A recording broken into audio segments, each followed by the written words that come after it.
These are St. Patty Day M&Ms. Meet Steve Spina, Professor of Religions 100 and Coordinator of IDIS 155, a class in which he, along with 4 student coordinators, Sir David Burish, Mrs. M.J. Shaw, Marcia the Hammer Hermanson, and Mr. T. Ben Fisher, organized a 9-day Interfaith Immersion trip to Philadelphia over the course of our spring break in 2012. We, 46 students, boarded a bus in Eau Claire, Wisconsin, and headed straight for Chicago, where Interfaith Youth Corps prepared us for the week ahead of us.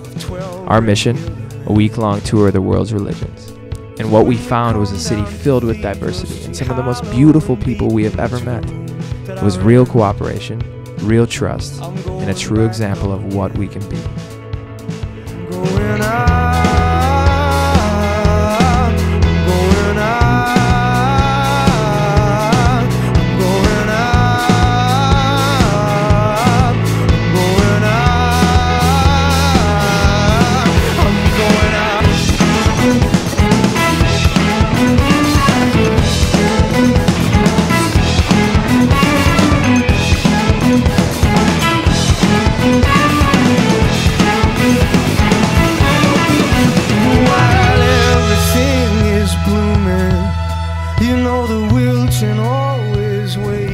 So I'm not a part of the class, and I didn't really know what I was getting into going on this trip. About a week before going, I really wasn't excited to go at all. I wasn't looking forward to it. Felt like I was gonna waste my spring break. So sitting on the bus, I was not happy. People could tell I wasn't happy. We did this speed dating game, and I started meeting people, started getting to know people better, and I felt really accepted by everybody, and everyone was on the same level. And overall on the trip, I'm so happy I went. The group aspect of the whole trip was what I loved the most because we were all so close by the end of it.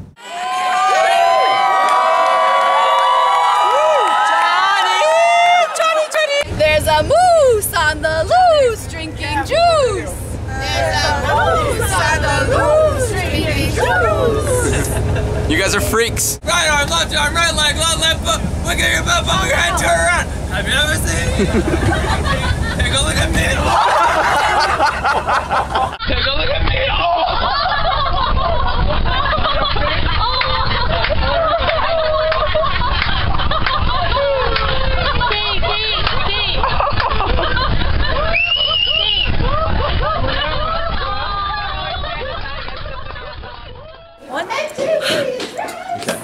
Okay, everyone. Hi, I'm Shelby. I'm a humanitarian. My name is Monique, and I am Hmong shamanistic. Wait, I'm from. My name is Monique, and I am Hmong shamanistic. I'm an open-minded Christian, Jesus freak. I'm Tyler, and I'm an atheist. Hello, I'm a Presbyterian. My name's Ashley Redford, and I have no idea what I am.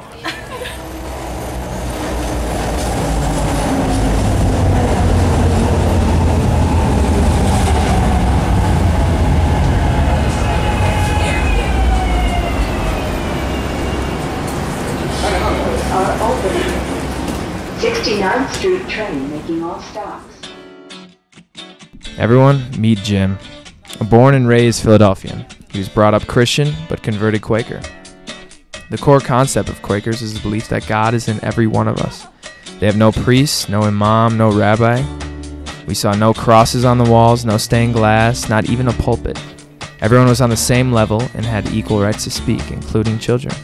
Even during Quaker marriages, 2 loved ones would stand up, speak their vows, and each Quaker would be required to sign the marriage certificate. Are you a Quaker now? Yes, very Quakerish. You look like an adorable Quaker couple. We profess our Quaker love for each other. So. I think our vows are pretty sweet and short, huh? Yeah. I signed.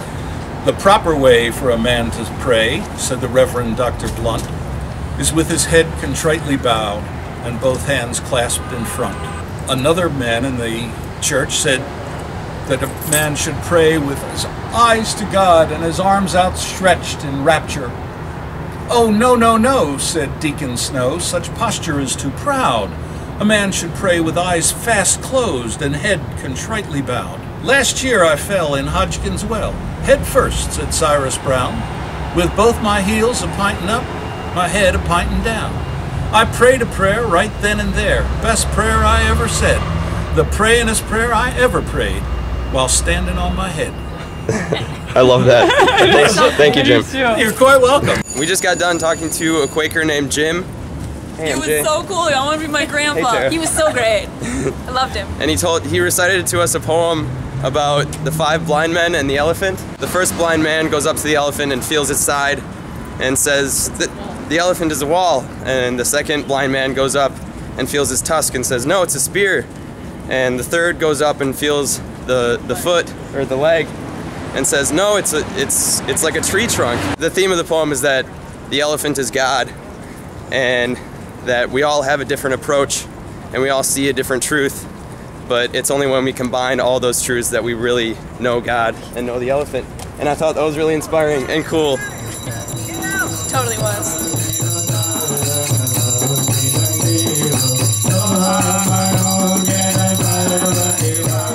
The next place we went was a Samarpan Hindu temple. The Hindu experience was much more geared towards the senses. The room was full of colorful Hindu deities, the smell of incense, and the sound of drums and bells.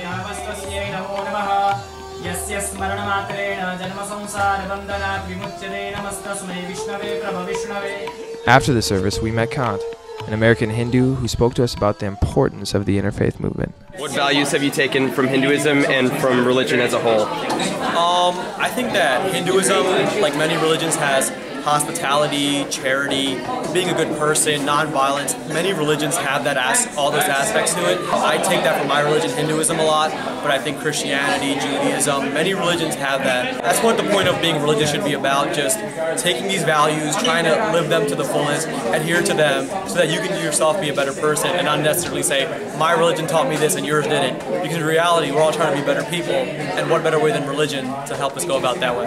That's perfect, thank you. Hey, my name is Marcus, and my religious affiliation is agnostic, but I believe all religions are good. Thank you.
What is Buddhism to you?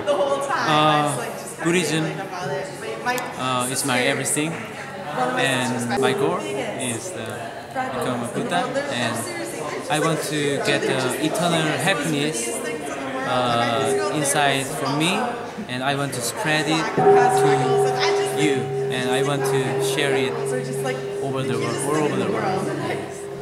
This is my Buddhism. Beautiful. Thank you. And what is your name? My name is Jin Sung. And where are you from? I'm from Korea. Thank you. Well, gee, you know, we're on press on time. I had a big speech, but...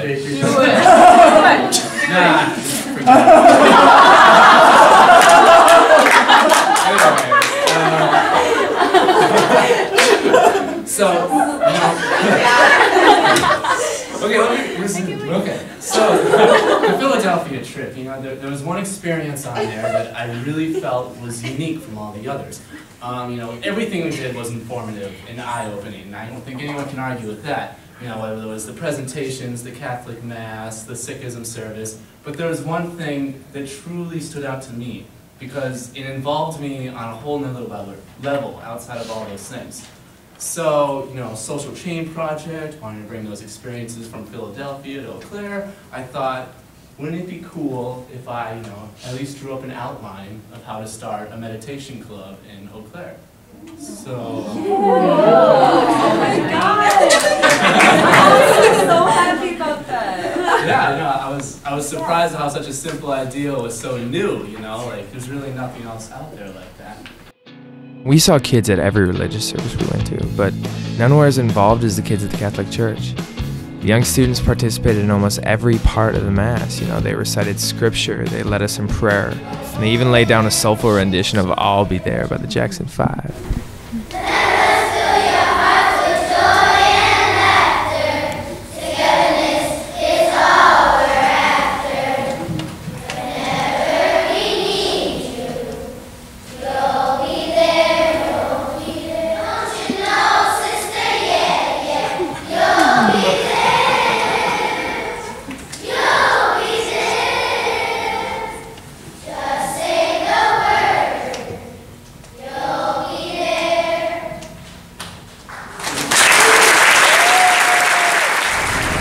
Hi, Katie Lynn. Hi. What's your religious affiliation? My religious affiliation is a bunch of mumbo jumbo of confusion. This is my religious affiliation. Can you explain? Yeah. This is a feather because in a lot of Native American religions, the feathers of bald eagles are used a lot, and bald eagles are my spirit animal, I'm convinced. And this is the cobra IFYC. It's from ancient Egyptian religions, and it's protection. I have the Hamza, which is the hand of God protecting you from the evil eye, used by Muslims, Jews, and Christians there. And then this is the crucifix, which is a symbol of Christ on the cross. This is the Star of David, the symbol of Judaism. This is a Claddagh, which isn't necessarily religious. It's Celtic, and it's the loyalty and love of friends and family. This is the Om. So that is me, I guess. So your faith is a little complicated. It's complicated. After Mass, as the students headed back to class, we headed off for the Philadelphia Sikh Society. Before entering a Sikh Gurdwara, men and women are required to wrap their heads in a headscarf. So with the help of one of our wonderful Islamic students, Katie Lynn, we did our best to prepare our own on the bus ride there.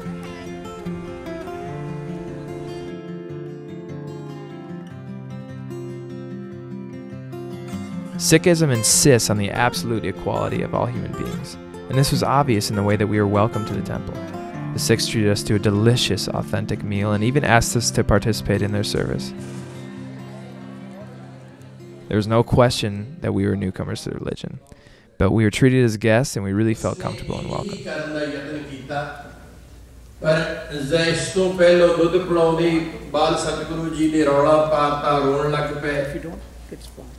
ਸਿੱਟੇ ਵਜੋਂ ਉਸ ਦਾਈ ਨੂੰ ਜ਼ਹਿਰ ਇਤਨਾ ਚੜ ਗਿਆ ਉਹ ਮਰ ਗਈ ਪਰ ਮਰਨ ਤੋਂ ਪਹਿਲਾਂ ਇਹ ਸਾਰੇ ਗੱਲ ਦੱਸ ਗਈ ਫਤੋ ਦੂਸਰਾ ਵਾਰ ਕੀਤਾ ਹੈ ਸਤਿਗੁਰੂ ਜੀ ਨੇ ਇੱਕ ਬ੍ਰਾਹਮਣ ਨੂੰ ਪੈਸੇ ਦਿੱਤੇ ਬ੍ਰਾਹਮਣ ਨੂੰ ਇਹ ਨੀਚ ਆਦਮੀ ਰਹਿ ਗਿਆ ਉਸ ਨੂੰ ਕਹਿਣ ਲੱਗਾ ਕਿ ਜੇ ਤੂੰ ਦਹੀਂ ਵਿੱਚ ਪਾ ਕੇ ਸਤਿਗੁਰੂ ਜੀ ਨੂੰ ਜ਼ਹਿਰ ਦੇ ਦੇ ਤੇ ਤੈਨੂੰ ਇਸ ਤੋਂ ਵੱਡਾ ਇਨਾਮ ਹੋਰ ਦਵਾਂਗਾ ਜਿਉਂ ਹੀ ਪੰਡਤ ਦਹੀਂ ਖਿਲਾਉਣ ਲੱਗਾ ਸਤਿਗੁਰੂ ਜੀ ਨੇ ਨਾ ਖਾਦਾ ਤੇ ਰੋਣਾ ਚੀਕਣਾ ਸ਼ੁਰੂ ਕਰਤਾ ਮਾਤਾ ਗੰਗਾ ਜੀ ਆ ਗਏ ਕਹਿੰਦੇ ਜਦੋਂ ਉਹ ਦਹੀਂ ਚੁੱਕ ਕੇ Yeah. Okay. My name is Christian Sather, and I do not have a distinct religious affiliation. I'm Samantha. I was raised Lutheran, and I am now agnostic and kind of floating around and not sure what to think. Still rocking the headscarves, we were off to visit one of Philadelphia's Islamic mosques. Like the Catholic Church, Al-Aqsa Islamic Society was brimming with youthful energy. For many of us, this was our first encounter with an Islamic school, and the principal, who was an Iowa native, had some words of wisdom for us college students. But because you're trying to live an exalted life with nobility, with contentment, and with a love of all mankind, that's what makes us unique. Otherwise, we act like some of the fools, and we have filthy neighborhoods, filthy apartments. A lot of crap under our bed in our apartments, right, students? Or we become very clean, very peaceful. Or you can play the fool on the college campus. You can run crazy, drink every night, get drunk on the weekend, and play the fool. But the problem is, if you drink, what you do is you occlude you occlude your wisdom. What's that mean? It means you don't think clearly. It means you can't see yourself as you really ought to see yourself. Any alcohol in you occludes your wisdom. You can't steer. You're flying blind. You go into the class the next day, you went out Friday night, you drank yourself to death. Monday morning you come in and you hear that professor talking to you, you don't even know what the hell he's saying. You're kind of, yeah. And then you get all bent out of shape. You get emotional. You get angry. You find yourself being impatient. You say that, he didn't say, but you know, you go way out of whack. And the point is, guys, clarity comes with wisdom. And you have to grow that wisdom with good qualities, with good living. It doesn't come like that. You got to grow it like you're growing a baby inside the womb. It takes 9 months. In the same way, it takes you many years and me many years to grow wisdom. We're like growing God, who's like a little baby inside of us until he gets big, big, big, big, and bigger. You have to work at it. That's what it's all about. Once inside, we were able to ask any questions we had about the Islamic faith before the service. Allahu Akbar, Allahu Akbar.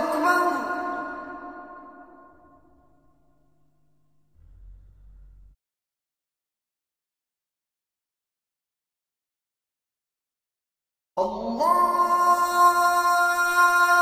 Akbar, Allahu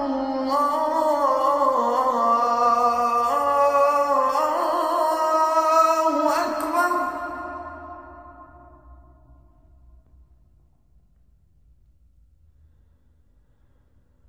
أشهد أن لا إله إلا الله.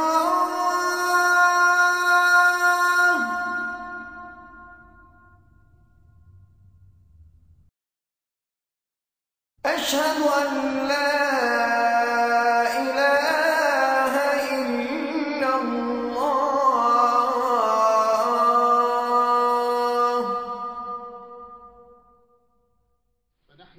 After the service, the Imam came in and spoke to us in his beautiful Egyptian tongue. One father and one mother. فأبونا الأول هو آدم وأمنا هي الأولى هي حواء. The first father is the Prophet Adam, and our mother is Eve. فنحن إخوة في الإنسانية. We are brothers and sisters in humanity. ونسأل الله سبحانه وتعالى أن يديم بيننا وبينكم المحبة. We ask Almighty God to create and keep the love for the sake of God. وأن نتواصل دائما على الخير والأمن والسلام. And always to continue to have communication and have peace and tranquility between us. وأن تتكرر هذه الزيارة إلينا. We always try or keep to repeat a visit to us. ونحن نرحب بكم في أي وقت إن شاء الله. We always welcome you anytime you wish. وشكرا لكم جميعا. And thank you all of you for coming. السلام عليكم ورحمة الله. Thank you. My name is Anne, and I identify as ELCA Lutheran. I'm a shaman explorer! Watch her explore. The next religious community we visited was the Philadelphia Baha'i community. Less than 200 years old, Baha'i is the youngest of the world's major religions. It has already spread to every continent on the planet. Well, except Antarctica. But even though the Baha'is are so widespread, they still face prosecution in several countries and are often denied basic human rights, such as education. You were just telling me how the Baha'is in Iran are not allowed to pursue higher education. Right. And so you have come to America and you've finished your higher education, and now you're returning that gift to the Baha'is of Iran by teaching them via Skype. Is this a dangerous thing? Are they taking a risk? Are you taking a risk by doing this? I think we are all taking a risk. But I feel like if I can do a little bit for those enthusiastic Baha'i students who are pursuing higher education, I really do not mind. Wow. So I do it from the bottom of my heart, and if I can be of any help, I will do it anytime. And I am willing to face the consequences. Wow. Well, that's very honorable, and I'm sure they appreciate that. Thank you. Thank you. Thank you. I'm Jessica Esmeralda. I'm a Christian, but I find truth in all religions. Should I redo that? Hi, I'm Vince, and I'm from China. I'm an atheist. Some mornings, a little bit of soul power is all you need.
Hi, I'm Alex Tamberg. And you went on the Philadelphia trip, yes, correct? Yes, I went on the Philadelphia trip. Tell me about it. My favorite moment was when we were making the flower beds for the refugee gardens. We're making the flower beds, we had to fill them with dirt. We're putting in new ones, and the truck came with the dirt, right?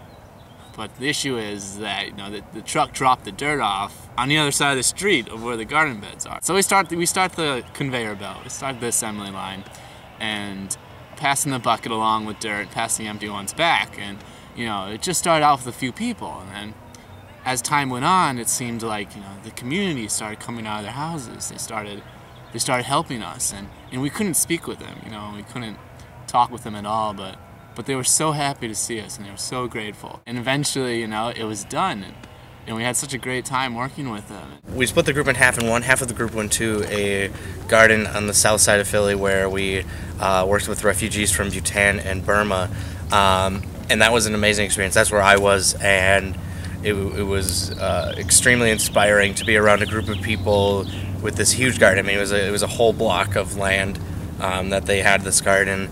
And we were just helping with the preparation for the season. We got there too early to really plant or anything or like harvest anything. So when we were there, we were just getting the beds ready and cleaning out, doing some spring cleaning stuff. And we had no language. They didn't speak any English, and we didn't speak their language either.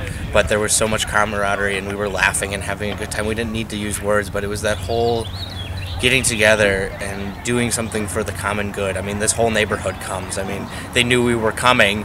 And so rather than, you know, 30 people showing up, there were 50, maybe 60 people there. People were singing songs, and people were laughing and making fun of each other, even though there was no language. I mean, they could still make fun of something.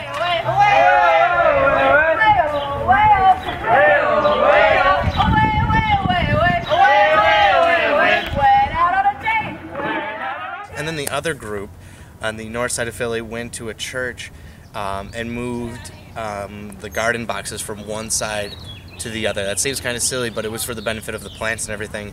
But other things that we did, we went to another church where we cleaned out their basement. That was absolutely needing a cleaning. But it can start cooling. Just take everything out. We're going to put it on the lawn upstairs, okay? And I'll be upstairs, and I'll tell you what is, like any wooden stuff, we're going to put in that dumpster. But all these ladders, anything that you can lift up and take out. Okay. What we want to do is make this clean.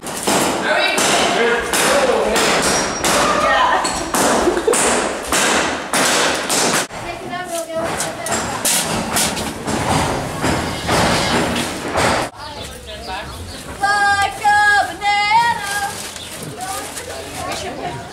Hey! Service work was really fun. You actually get to engage with people, and it's the best thing. We didn't need to communicate. We just talk, and we don't even talk actually. We just worked, and they just came, and they knew what they had to do. They knew we needed help, and they just kind of went with it. It was kind of cool to see that.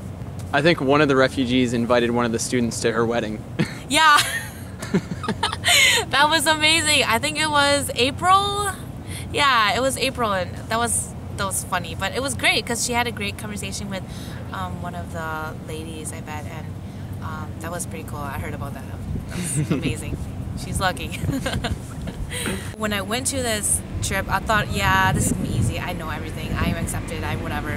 But in the end, like, you really realize yourself, and you really realize that you're really judgmental also on your own. You have your own judgments, and after this trip, you kind of realize those judgments. And you just kind of let it go and be accepted of everything. Towards the tail end of the trip, we had an opportunity to go door to door helping people register to vote. We spent most of our time in neighborhoods with a high immigrant population. You know, the goal being to give voice to some people that may not always be heard. We happened to meet a man named John, and he took some time to share with us his thoughts on the interfaith movement. We all can get along together. So your theory that you just told to us, just to reiterate, that I thought was really interesting, was that religion was just one, and then we tried to build the Tower of Babel to reach God, and then that's when God demolished the Tower of Babylon, and we all fragmented into different languages. Different languages. Yeah. Because we talked that way, we couldn't understand each other. You know, we couldn't understand. So we were like, you're talking to me and then babbling on. Like, well, what is he talking about? Yeah. You know what I mean? But if your heart, it all depends on what your heart and how you are with God. So if your heart is pure with God and you were good, I wouldn't care what language you speak. Two. We're going to understand each other. Yeah. Because God's Spirit's going to what? Rebel. Yeah. And I believe that. I read the Bible and I read the Quran together, and I was reading about Moses, and in the Quran it says Musa. So Musa and Moses are the same person. Oh, yeah. And in the Quran it speaks about Moses living in the hills. And they even have similar names. Yeah. He said in the caves, and in the Bible it speaks about Moses from wilderness. He was in the wilderness, and he was in the mountains. And when he went up to the mountain to speak to God, and got the 10 Commandments. And in the Quran it says that he lived in caves. Where's he at? He's in the mountain, in the wilderness. Same thing. It's the same story. And the more you look at it, you find these ties between different religions. They're the same thing. Right. Everybody's saying the same thing. Just that we have a language barrier. Language barrier. That's all. The Bible gave up one commandment. The one commandment was that we should love one another, right? That it is love. So what you do? So I said, wow, I'm reading this. I'm saying, we put everything else. Love your mother, your father. You know what I mean? First love God first. You know what I mean? But you have to love yourself to understand that you love God. Because you have to know what love is if you don't love yourself. So you don't love your brother if you don't love yourself. So there's no need for us to hate one another. Why can't we all just get along? And even between religions. And the religions, I believe that we all just speak different tongues, but we all talking about one God. All you gotta do is sit there and talk. But you got radicals in everywhere you go. We're here to use each other, man. But we're here to use each other in a good way, not in a bad way. And it's written that way. We should use each other in a good way. You live a while, you learn. Well, it's good to hear from someone who has taken thank you, who has taken an objective stance on religion, because that's kind of what our group is about. And there's a lot of hate, and like what you're saying about fragmenting out into a bunch of different religions, and we really think that this is the time where those religions might come back together, because globalization and people are What it is. Right. It is. Look what right here in the United States, where it all starts. I have been really impressed with this group. We of course had no idea what to expect, no idea what was coming and what this was going to be like.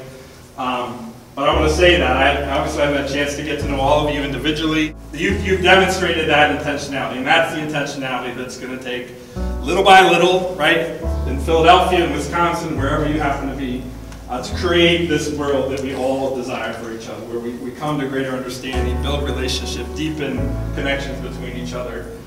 So I want to applaud you all for, you could have gone home, you could have gone some exotic spring break destination perhaps, but you came here and did this work, and so I want to give yourselves a round of applause.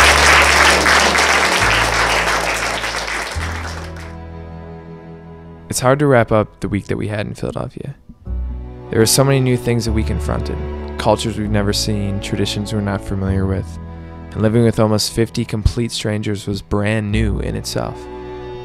But all those cultures, traditions, and strangers showed us just how powerful human cooperation can be. One thing's for sure, we're taking something special back with us to Eau Claire. So thank you, Tim, thank you, Ranwa, thank you, IFYC, and thank you, Steve Spina, for being the spark on Eau Claire's campus for the interfaith movement.